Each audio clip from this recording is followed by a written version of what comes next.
Hey, hello guys, it's How to Tech Simplified, and today I'm going to show you how you can easily connect your Epic Games account to your YouTube account or YouTube channel. Now, it's a very easy process, so let's get straight into it. Now, the first thing that you want to do is open up your preferred browser, head down to youtube.com and sign into your existing YouTube account which you want to link to your Epic Games account.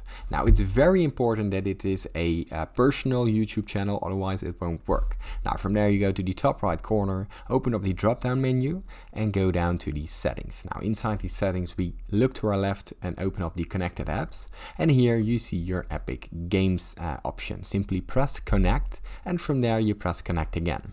Now, as you can see here, you can continue to the connected accounts. Now, here you can sign into your Epic Games account and both will be linked automatically. Now, it is easy as that. If this tutorial was helpful, please consider subscribing to my YouTube channel. This helps me out a lot, and thank you for watching.